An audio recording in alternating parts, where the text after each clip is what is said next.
So good morning students. Today I will continue with the performance analysis of medium transmission lines. Just to recall what we had done in last class, right?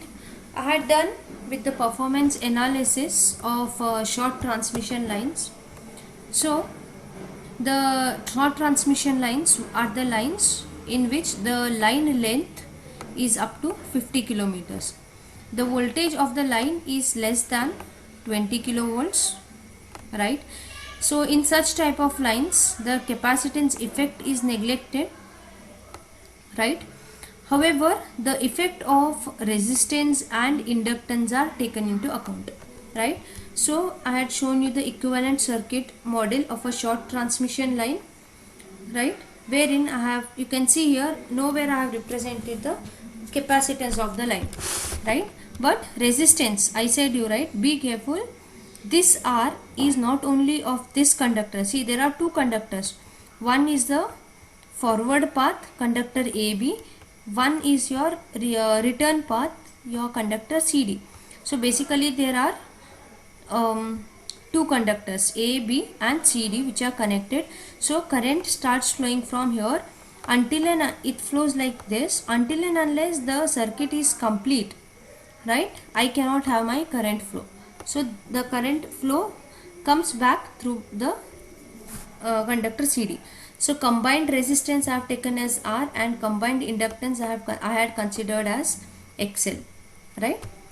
So today with this basics revision, I'll go with the medium transmission lines, right?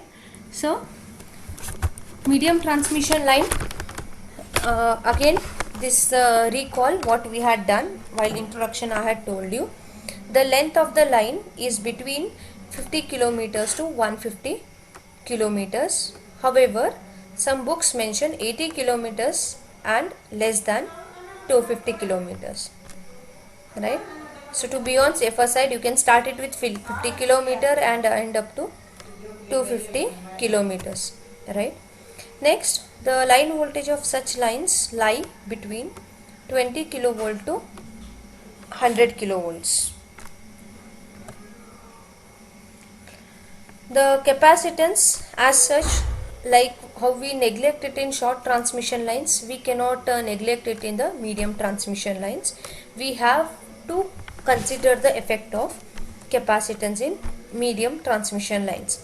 Hence, while studying the performance of the line, the capacitance effect must be included, right? So according to the distribution of the effect of capacitance, right, the medium transmission line analysis can be divided as end condenser method, nominal T method or nominal pi method, right? I'll go in depth, right?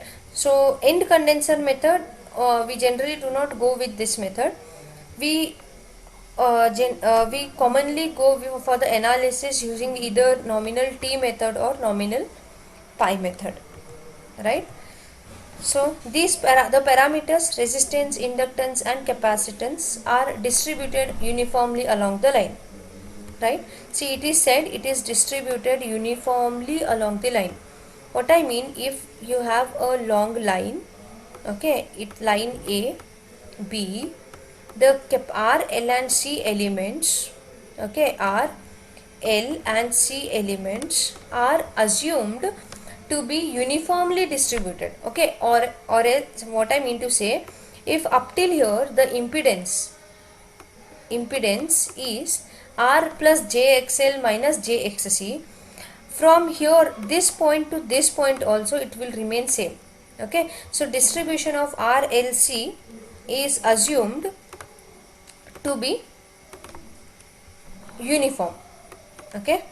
Next, for a medium transmission line, charging current is appreciable, and due to the length of the line, the shunt admittance plays a significant role in the calculation of effective parameters of the line, right? Effective parameters of the line means the sending end voltage, sending end current, receiving end voltage, receiving end current, its power, its line losses, its voltage regulation. Okay, these all are the parameters of a transmission line, the efficiency, right? Okay, so the shunt admittance and series impedance are considered as lumped parameter of the medium transmission line. Okay, so shunt admittance, okay, shunt admittance, it means it's like this, okay, and series impedance is like this, right? So this is how a medium transmission line is shown in the shown below, right? See, why this capacitance is coming into existence is, since we are talking about the transmission lines, this would be one line and this would be one line. So you can see this represents two parallel plates of a capacitor, and in between I have my air acting as the dielectric medium. That is why in medium transmission lines we consider the effect of capacitance. See, in short transmission line also effect of capacitance is there, but I have mentioned it clear that we neglect it. You know, it is not said that the effect of capacitance is zero, right? But if you see this statement that for a medium transmission line the charging current is appreciable, okay, and the line length plays a significant role, right? That is why here we are considering the effect of capacitance. Okay, you can see here I have put the capacitance, right? And this is resistance plus inductive reactance taken as impedance. Resistance plus inductive reactance taken as impedance, right? So if you see a long transmission line, say this whole line is till 200 kilometers line, right? So this is a 200-kilometer long line. So what we do, I said it is, we assume it the R, L and C elements to be distributed, right? So it is distributed, impedance is Z here. See, if this is my point A, this is my point B, node, okay, this is my node C, this is my node D, okay. So AB, the impedance is Z, which is equal to impedance in branch BC Z, and which is equal to the Z which is in CD. I hope it is clear, right? Now again R is the total resistance including this conductor also. See, this is one conductor, okay, this is one conductor and this is one conductor, but until and unless there is a loop, the current will not flow, right? Right. So I'll continue with the method nominal T first, right? So if you recall, there are two methods. Basically there are three methods, but we restrict ourselves or limit ourselves to either nominal T method of analysis of medium transmission lines and nominal pi method, right? So in nominal T method of a medium transmission line, the series impedance is divided into two equal parts, while the shunt admittance, see, shunt admittance is concentrated at the center of the line. Okay, so let me show you. This is how we represent. So as you can see, this represents the English alphabet T, right? So what we have done, see, this method takes its name because of its appearance similar to T. So what we have done, to this arm we have connected a impedance Z by 2, okay, and to this arm I have connected one more impedance, this is Z by 2, and at the center I have connected one admittance, this, okay.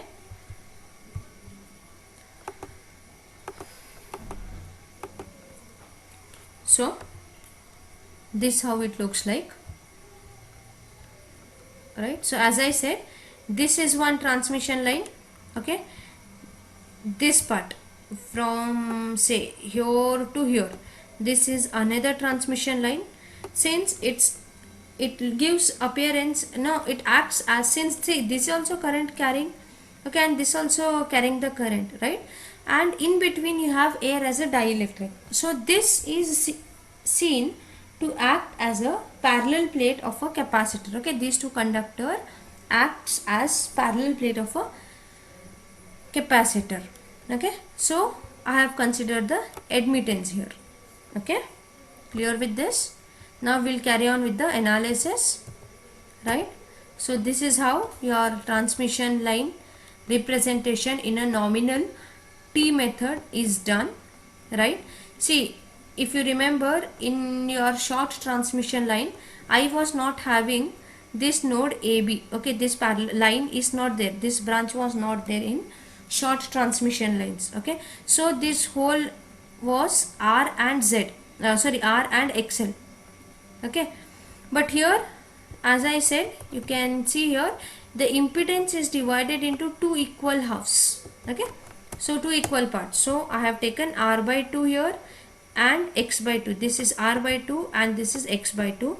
This is R by 2, this is X by 2. If I remove this parallel branch, the impedance of this whole instead of Z by 2 becomes Z.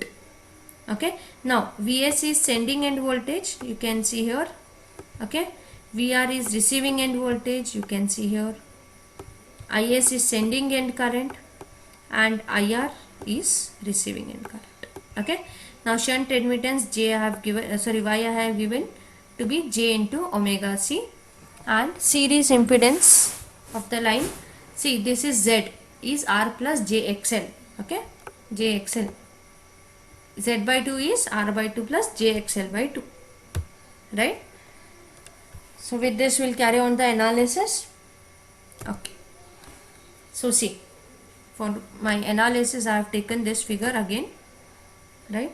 Now we'll start applying the Kirchhoff's laws, right? So first, starting with KVL, what you can see here, see what is Vs? Vs is this voltage drop. See, Vs would be voltage drop up here plus voltage drop here. Agree? So it is 1 minute. Okay. So your Vs is VAB. Where is my VAB? This A is here, B is here. So voltage drop across this capacitance plus voltage drop across this Z by 2 impedance. So voltage drop V is equal to IR according to Ohm's law, right? V is equal to IR, current flowing into impedance. Okay, so current flowing is what? Is, that I have taken Is. Impedance is Z by 2, I have taken Z by 2. Okay, clear with this? So let me consider this as equation 1. Next, VAB equal to, what is this? Now see, I have written Vs is VAB plus Z by 2. Now if I want to find Vs, I need to individually find what is Is and what is VAB. So I am writing the equation for VAB now. See, VAB is this. Again this would be what? Z by 2 into IR plus VR. See, Z by 2 into IR plus VR. Okay, so let me take this as equation 2. Next, what I want? Right, next I'll write equation for, see I want Is and IR, so I'll start with IAB. IAB is what? Ohm's law, V is equal to I into Z. So I equal to V by Z. So V by Z into AB. Okay, so I get this, right? So let me take this as equation 3. See, sorry, it has to be YAB into VAB. Okay, this is my equation 3. Sorry for this. Next, Is. Is, where is my Is?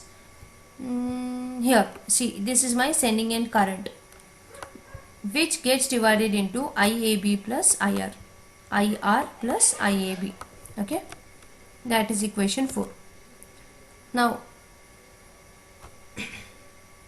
see, I told you, right, it has to be Y into VAB, not ZAB. Okay, now because see 1 by Z is Y.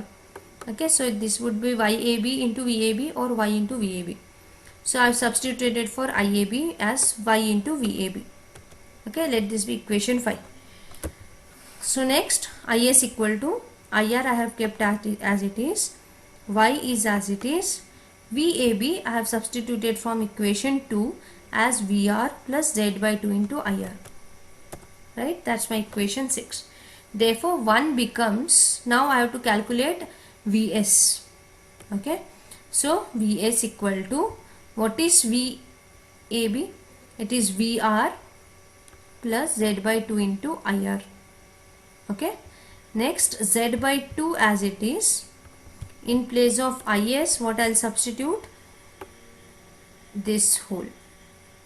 Okay, so it is Y into VR plus IR plus Z into Y by 2 into IR. Okay, clear with this?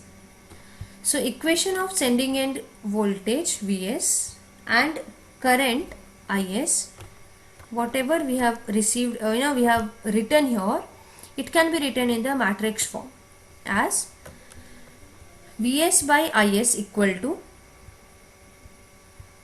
right, 1 plus Zy by 2. See, how you write Vs equal to 1 plus Zy by 2 into VR, right? Vs in terms of VR. Okay, see, you have to open this. Okay, if I consider this as equation 7, you have to still further reduce this. Okay, so what you'll have, you have one VR here, one Yz by 2 into VR you get here. Okay, see, so what I get, VR plus Y by 2 into Z into VR. Okay, so what is my Vs? 1 plus Z by Y, Z by 2 into Y into VR. Okay, next Vs equal to Z into 1 plus Zy by 4 into IR. Vs equal to, see, this into this Z by 2, okay, times of IR. Okay, next Is, come to this. Is is what? 1, see here it is 1 IR plus Zy by 2 IR. Okay, however it is only, okay, so I was telling this. So Is is Y times VR. So Is, see, Is is Y times VR. So Is is Y times VR and Is is 1 plus IR into Zy by 2 times of IR. 1 plus Yz by 2 times of IR is Is. So this is the matrix form for nominal T method. Okay, I hope I am clear with this. Now continuing with this, right? So what we do, we express this matrix in terms of ABCD parameters. So ABCD parameters, if you recall your network analysis or electric circuit analysis subject, are your transmission line parameters, right? Where my A, okay, where A is equal to D, see, you come here, right, A and D. Okay, so what I have done, this I have considered to be transmission line parameter A. Okay, this is B, this would be my C and this is my D. So A is equal to D, equal to 1 plus Zy by 2, C is Y. See, A is equal to D is 1 plus zy by 2. B is z into 1 plus zy by 4. Okay, you see here. Okay, C is equal to y. Clear? Okay, so these are my ABCD parameters. Since you know about these transmission line parameters, right? I'm not elaborating on this. Even see, when you were deriving H parameters, Z parameters, hybrid parameters, Y parameters in your electric circuit analysis, you had even derived AD minus BC equal to 1. Right? So it is that derivation where you had AD and BC. Okay. So depending on this, now I'll show you the phasor diagram, right? Where, see, if you please keep my phasor diagram explanation of short transmission lines.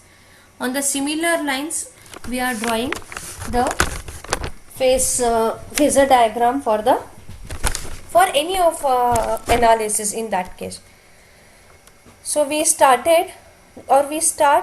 with this line. Okay, what is this? This is my receiving end voltage. Okay, now with respect to receiving end voltage, okay, first what I am drawing this first. Receiving end voltage I am drawing first. With respect to receiving end voltage, I am drawing my receiving end current. Okay, this is my second I am drawing. So between this, the angle is phi r. So cos phi r is receiving end power factor. Correct? Now I have r by 2 and x by 2. So r by 2 what parameter is there, right? Voltage drop across resistor would be in phase with this. So this parallel line I have drawn here. Okay. Now XL is there. That XL I have drawn it here. Hope I am clear. Right with this. Okay. Right. So what you do, see, the things are easy. Here IAB extra you are seeing, because this is making, that's a pure in the capacitor, right? IAB is the current through the capacitor. So this is making 90 degrees with Vs. Okay, Vs is what? VR. Okay, Vs is VR plus this. Okay. So you keep small transmission lines phasor diagram with you, and then go through the phasor diagram for this. Right? So I hope this thing was clear. So this is your nominal T method. Right? So next class we'll start with nominal pi method. Thank you.